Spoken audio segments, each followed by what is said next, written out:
हम सब आतुर हैं। अब मैं माननीय प्रधानमंत्री जी से विनम्र अनुरोध करता हूं कि वे इस अवसर पर कृपया अपने आशीर्वचनों से हम सबको अनुग्रहित करें। किसी एक प्रोजेक्ट के शुरू होने से कैसे ईज ऑफ डूइंग बिजनेस भी बढ़ती है और साथ साथ ईज ऑफ लिविंग भी कैसे बढ़ती है, इसका ये उत्तम उदाहरण है। अभी मुझे जिन 4-5 भाई बहनों से बात करने का मौका मिला और वो अपने अनुभव को जिस प्रकार से बयां करते थे, चाहे वो तीर्थ यात्रा की कल्पना हो, चाहे व्हीकल को कम से कम नुकसान होने की चर्चा हो, चाहे समय बचाने की चर्चा हो, चाहे खेती में जो उत्पादन होता है उसकी बर्बादी को बचाने का विषय हो, फ्रेश फ्रूट वेजिटेबल सूरत जैसे मार्केट तक पहुंचाने का, इतने बढ़िया तरीके से सभी साथियों ने एक प्रकार से इसके जितने आयाम हैं उसको हमारे सामने प्रस्तुत किया और उसके कारण व्यापार में जो सुविधा बढ़ेगी, बहुत सारी स्पीड बढ़ जाएगी। मैं समझता हूं कि एक बहुत ही खुशी का माहौल है। व्यापारी, कारोबारी हो, कर्मचारी हो, श्रमिक हो, किसान हो, स्टूडेंट्स हो, हर किसी को इस बेहतरीन कनेक्टिविटी का लाभ होने वाला है। जब अपनों के बीच की दुनिया कम होती है तो मन को भी बहुत संतोष मिलता है। आज एक तरह से गुजरात के लोगों को दीपावली के त्योहार का ये बहुत बड़ा उपहार भी मिल रहा है। खुशी के इस अवसर पर उपस्थित गुजरात के मुख्यमंत्री श्रीमान विजय रूपाणी जी, केंद्र सरकार में मेरे मंत्रिमंडल के साथी भाई मनसुख भाई मांडविया जी, भारतीय जनता पार्टी के गुजरात प्रदेश के अध्यक्ष और संसद में मेरे साथी श्रीमान सी.आर. पाटिल जी, गुजरात सरकार के सभी मंत्रीगण, सांसदगण, विधायकगण, अन्य सभी जनप्रतिनिधि और अलग अलग स्थान पर विशाल संख्या में इकट्ठे हुए मेरे प्यारे भाइयों और बहनों, आज गोगा और हजीरा के बीच रोपैक्स सेवा शुरू होने से सौराष्ट्र और दक्षिण गुजरात दोनों ही क्षेत्रों के लोगों का बरसों का सपना पूरा हुआ है, बरसों का इंतजार समाप्त हुआ है। हजीरा में आज नए टर्मिनल का भी लोकार्पण किया गया है। भावनगर और सूरत के बीच स्थापित हुए इस नए समुद्री संपर्क के लिए आप सभी को बहुत बहुत बधाई, अनेक अनेक शुभकामनाएं। साथियों, इस सेवा से गोगा और हजीरा के बीच अभी जो सड़क की दूरी 450 किलोमीटर की है, वो समंदर के रास्ते तरफ 90 किलोमीटर रह जाएगी। यानी जिस दूरी को कवर करने में 10 से 12 घंटे का समय लगता था, अब उस सफर में सिर्फ 3-4 घंटे ही लगा करेंगे। ये समय तो बचाएगा ही, आपका खर्च भी कम होगा। इसके अलावा सड़क से जो ट्रैफिक कम होगा, वो प्रदूषण कम करने में भी मदद करेगा। जैसा यहां अभी बताया गया, साल भर में, यह आंकड़ा अपने आप में बहुत बड़ा आंकड़ा है, साल भर में करीब 80,000 यात्री, यानी 80,000 यात्री गाड़ियां, कार, करीब करीब 30,000 ट्रक इस नई सेवा का लाभ ले सकेंगे। सोचिए कितना ज्यादा पेट्रोल डीजल की भी बचत होगी। साथियों, सबसे बड़ी बात यह है कि गुजरात के एक बड़े व्यापारिक सेंटर के साथ सौराष्ट्र की ये कनेक्टिविटी इस क्षेत्र के जीवन को बदलने वाली है। अब सौराष्ट्र के किसानों और पशुपालकों को फल, सब्जी और दूध सूरत पहुंचाने में ज्यादा आसानी होगी। सड़क के रास्ते पहले फल, सब्जी, दूध जैसी चीजें इतना लंबा समय होने के कारण और ट्रक के अंदर उठापटक रहती हैं, तो काफी कुछ नुकसान भी होता है। खास करके सब्जी को, फलों को काफी नुकसान होता है। ये सब बंद हो जाएगा। अब समंदर के रास्ते पशुपालकों और किसानों के उत्पाद और तेजी से, ज्यादा सुरक्षित तरीके से बाजार तक पहुंच पाएंगे। इसी तरह सूरत में व्यापार कारोबार करने वाले साथियों और श्रमिक साथियों के लिए भी आना जाना और ट्रांसपोर्टेशन बहुत आसान और सस्ता हो जाएगा। साथियों, गुजरात में रोपैक्स फेरी सेवा ऐसी सुविधाओं का विकास करने में बहुत लोगों का श्रम लगा है। ये ऐसे आसानी से नहीं हुआ है। इसको करने में कई कठिनाइयां आई, रास्ते में कई चुनौतियां आई। इन प्रोजेक्ट के साथ मैं बहुत पहले से जुड़ा हुआ हूं और उसके कारण मुझे उन सभी समस्याओं की बहुत जानकारियां हैं। कैसी कैसी मुसीबतों से रास्ते निकालने पड़ते थे। कभी कभी तो लगता था आप ये कर पाएंगे कि नहीं कर पाएंगे, क्योंकि हम लोगों के लिए नया अनुभव था गुजरात में तो। और मैंने इन सारी चीजों को देखा है और इसलिए इसके लिए जो मेहनत की है, वे सभी अभिनंदन के अधिकारी हैं। उन तमाम इंजीनियर्स का, श्रमिकों का मैं आज विशेष रूप से आभार व्यक्त करता हूं, जो हिम्मत के साथ डटे रहे और आज इस सपने को साकार करके दिखा दे रहे हैं। आज वो परिश्रम, वो हिम्मत लाखों गुजरातियों के लिए नई सुविधा लेकर आई है, नए अवसर लेकर के आई है। साथियों, गुजरात के पास समुद्री व्यापार कारोबार की एक समृद्ध विरासत रही है। अभी मनसुख भाई सैकड़ों हजारों साल की तवारीख बता रहे थे कि कैसे कैसे हम सामुद्रिक व्यापार से जुड़े हुए थे। गुजरात ने जिस तरह बीते 2 दशकों में अपने समुद्री सामर्थ्य को समझते हुए पोर्ट लेड डेवलपमेंट को प्राथमिकता दी है, वो हर गुजराती के लिए गौरव का विषय है। इस दौरान गुजरात के कोस्टल इलाकों में इंफ्रास्ट्रक्चर और डेवलपमेंट के दूसरे प्रोजेक्टों पर विशेष ध्यान दिया है।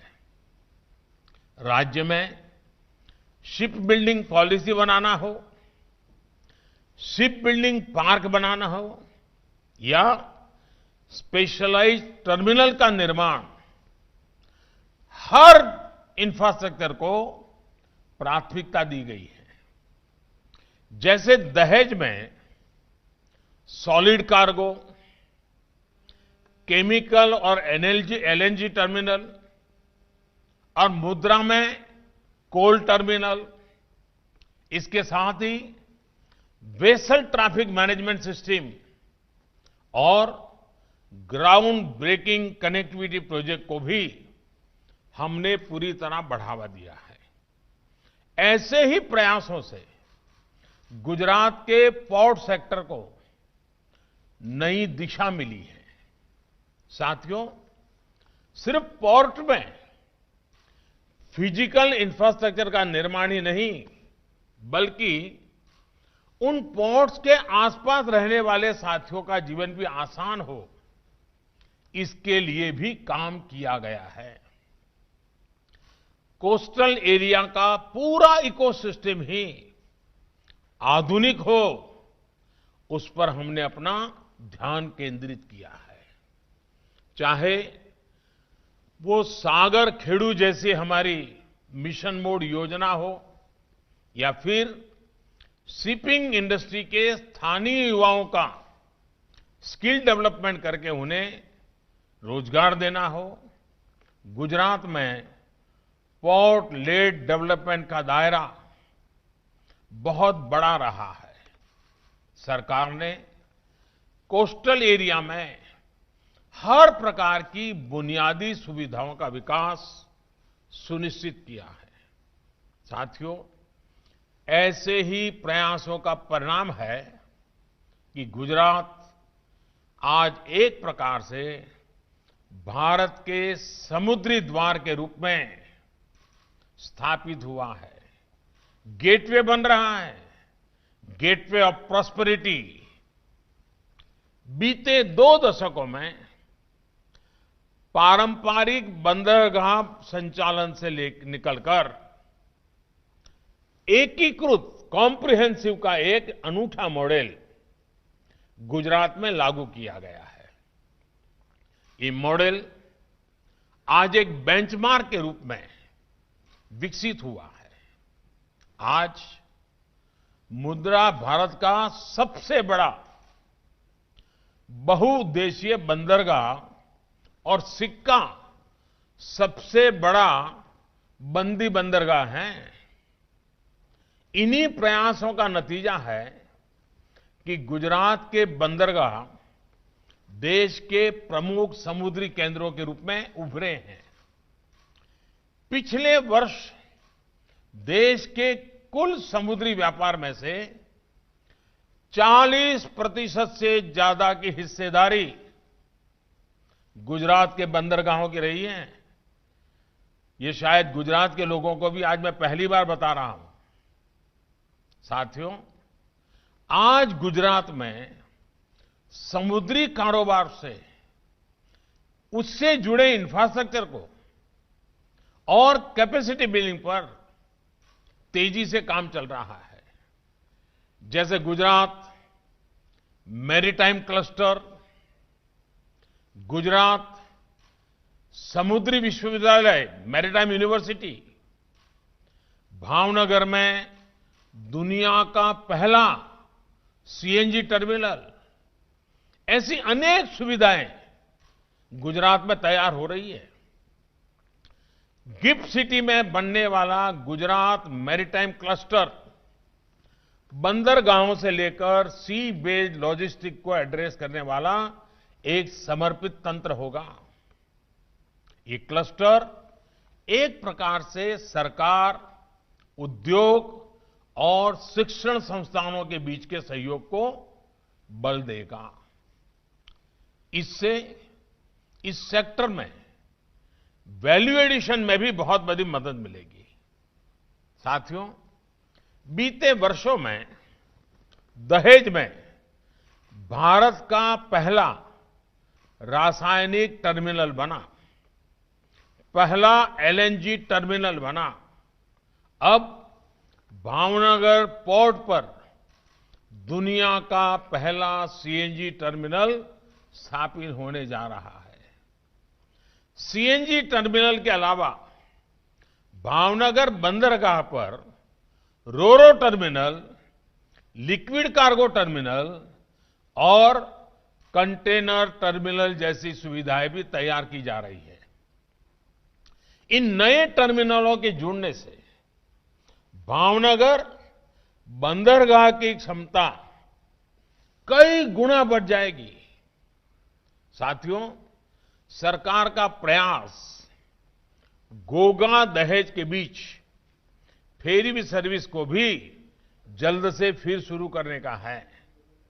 इस प्रोजेक्ट के सामने प्रकृति से जुड़ी अनेक चुनौतियां सामने आके खड़ी हुई है। उन्हें आधुनिक टेक्नोलॉजी के माध्यम से दूर करने का प्रयास किया जा रहा है। मुझे उम्मीद है गोगा और दहेज के लोग जल्द ही इस सुविधा का लाभ फिर ले पाएंगे। साथियों, समुद्री व्यापार कारोबार के लिए एक्सपर्ट तैयार हो, एक ट्रेन्ड मैन पावर हो, इसके लिए गुजरात में मैरीटाइम यूनिवर्सिटी बहुत बड़ा सेंटर है। इस सेक्टर से जुड़ी आवश्यकताओं के लिए प्रोफेशनल एजुकेशन देने वाला ये देश का पहला संस्थान है। आज यहां समुद्री कानून और अंतर्राष्ट्रीय व्यापार, कानूनी की पढ़ाई से लेकर मैरीटाइम मैनेजमेंट, शिपिंग, लॉजिस्टिक्स, उसमें भी एमबीए तक की सुविधा मौजूद है। यूनिवर्सिटी के अलावा लोथल में, जिसका अभी मनसुख भाई ने थोड़ा उल्लेख किया था, लोथल में देश की समुद्री विरासत को संजोने वाला पहला नेशनल म्यूजियम बनाने की दिशा में भी काम चल रहा है। साथियों, आज की रोपैक्स फेरी सेवा हो या फिर कुछ दिन पहले शुरू की हुई सी प्लेन जैसी सुविधा, इससे वाटर रिसोर्सेज बेस्ड इकोनॉमी को बहुत गति मिल रही है। और आप देखिए, जल, थल, नभ, तीनों में इन दिनों गुजरात ने बहुत बड़ा जंप लगाया है। कुछ दिन पहले मुझे मौका मिला गिरनार में रोपवे के लोकार्पण का। वो टूरिज्म को भी बल देगा, यात्रियों को सुविधा बढ़ाएगा और नभ में जाने का एक नया रास्ता देगा। उसके बाद मुझे सी प्लेन का मौका मिला, एक जगह से पानी से उड़ना, दूसरी जगह पे पानी में उतरना, और आज समुद्र के अंदर पानी के माध्यम से प्रवास करना। यानी एक साथ कितने प्रकार की गति बढ़ने वाली है, इसका आप भली भांति अंदाज लगा सकते हैं। साथियों, जब समंदर की बात आती है, पानी की बात आती है, तो इसका विस्तार मछली से जुड़े व्यापार कारोबार से लेकर सीवीड की खेती से लेकर वाटर ट्रांसपोर्ट और टूरिज्म तक है। बीते वर्षों में देश में ब्लू इकोनॉमी को सशक्त करने के लिए भी गंभीर प्रयास किए गए हैं। पहले ओशन इकोनॉमी की बात होती थी और आज हम ब्लू इकोनॉमी की भी बात कर रहे हैं। साथियों, समुद्री किनारे के पूरे इकोसिस्टम को और मछुआरे साथियों की मदद के लिए भी बीते वर्षों में अनेक योजनाएं बनाई गई है। चाहे आधुनिक ट्रॉलर्स के लिए मछुआरों को आर्थिक मदद हो, या फिर मौसम और समुद्री रास्तों की सही जानकारी देने वाली नेविगेशन सिस्टम हो, मछुआरों की सुरक्षा और समृद्धि, ये हमारी प्राथमिकता है। हाल में मछली से जुड़े व्यापार को बढ़ावा देने के लिए प्रधानमंत्री मत्स्य संपदा योजना भी शुरू की गई है। इसके तहत आने वाले वर्षों में फिशरीज से जुड़े इंफ्रास्ट्रक्चर पर 20,000 करोड़ रुपए खर्च किए जाएंगे। इसका बहुत बड़ा लाभ गुजरात के लाखों मछुआरे परिवारों को होगा, देश की ब्लू इकोनॉमी को होगा। साथियों, आज देश भर की समुद्री सीमा में पोर्ट्स की कैपेसिटी को भी बढ़ाया जा रहा है और नए पोर्ट्स का भी निर्माण तेजी से चल रहा है।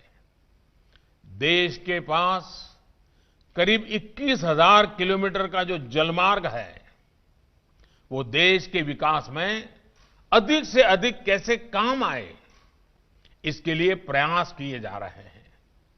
सागरमाला प्रोजेक्ट के तहत आज देश भर में 500 से ज्यादा प्रोजेक्ट्स पर काम चल रहा है।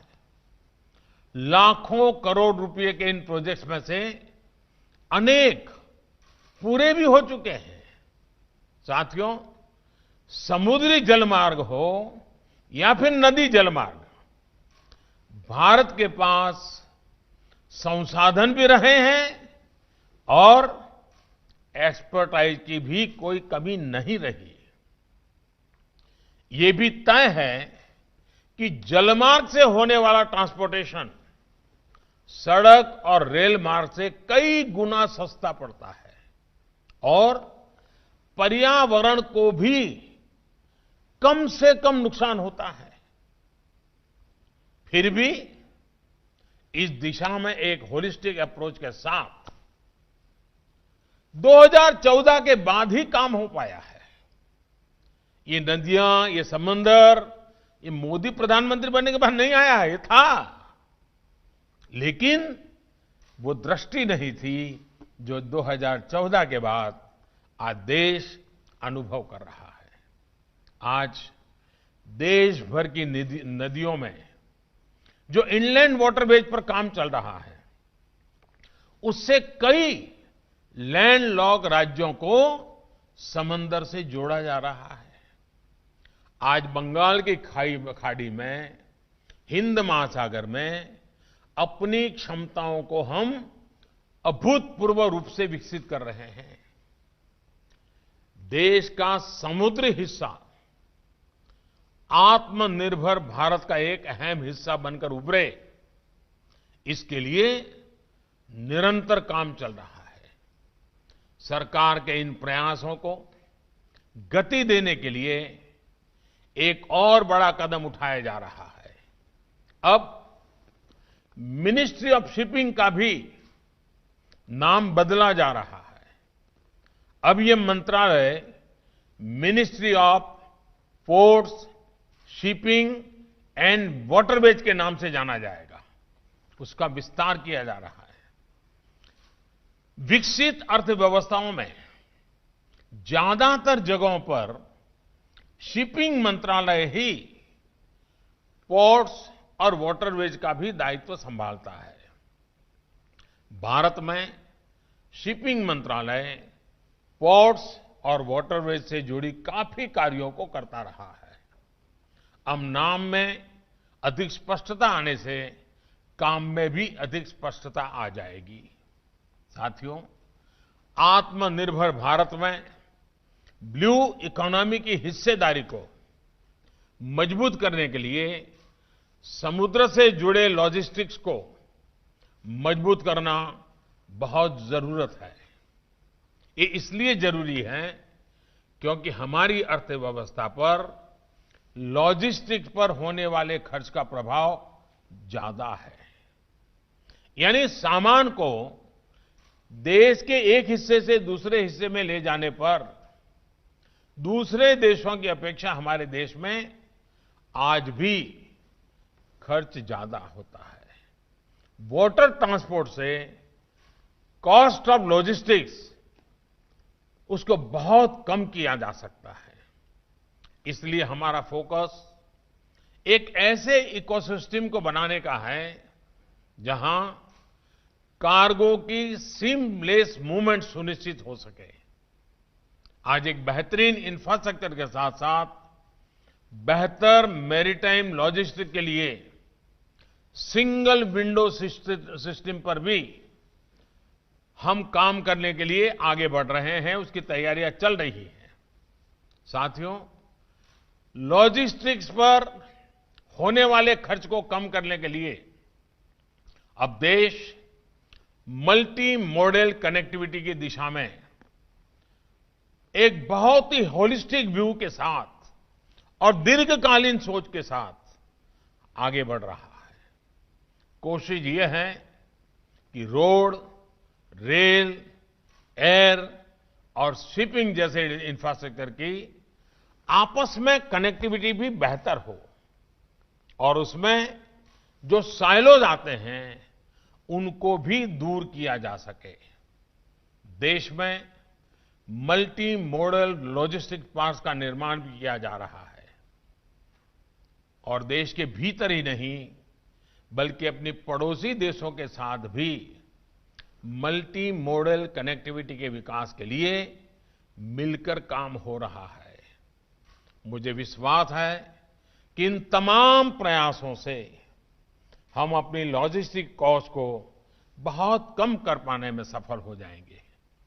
लॉजिस्टिक्स की कीमत को काबू में रखने के लिए जो प्रयत्न हो रहे हैं, इन्हीं प्रयासों से अर्थव्यवस्था को भी नई गति मिलेगी।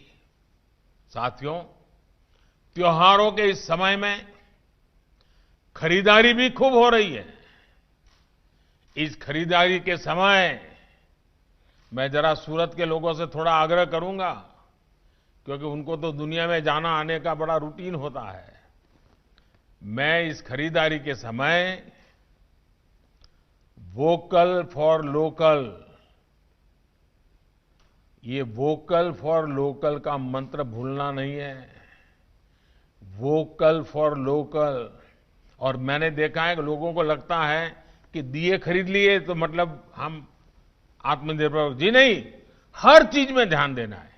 वरना इन दिनों सिर्फ दिए को ही, अरे भाई हम भारत का दिया लेंगे, अच्छी बात है, लेकिन आप अगर खुद देखोगे अपने शरीर पे, अपने घर में इतनी चीजें बाहर की होगी जो हमारे देश के लोग बनाते हैं, हमारे छोटे छोटे लोग बनाते हैं। हम उनको क्यों अवसर न दें?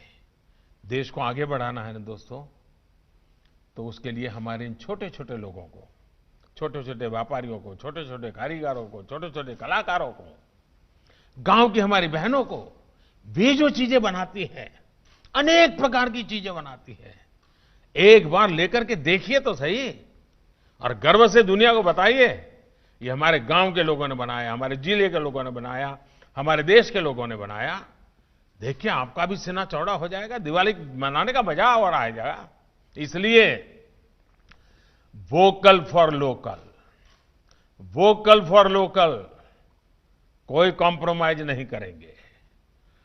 देश आजादी के 75 साल मनाने वाला है, तब तक ये मंत्र हमारे जीवन का मंत्र बन जाए, हमारे परिवार का मंत्र बन जाए, हमारे घर के हर व्यक्ति के मन ये भाव पैदा हो, इस पर हमारा बल होना चाहिए।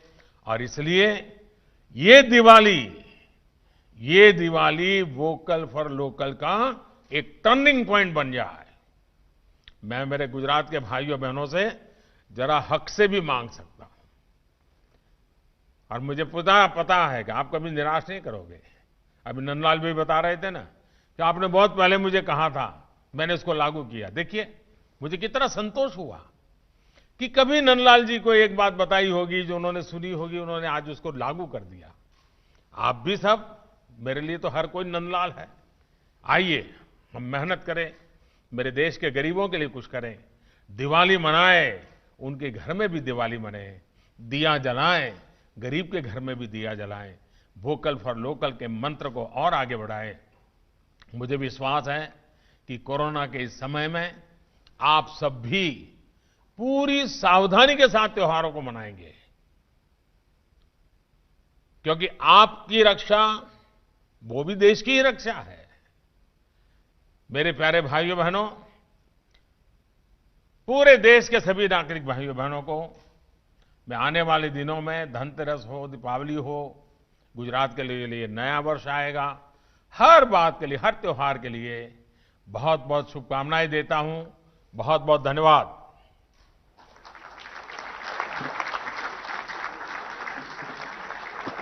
धन्यवाद सर। अब मैं माननीय प्रधानमंत्री जी से अनुरोध करूंगा कि वे Hazira Ghogha ro pax ferry सेवा को हरी झंडी दिखाकर शुभारंभ करने की कृपा करें।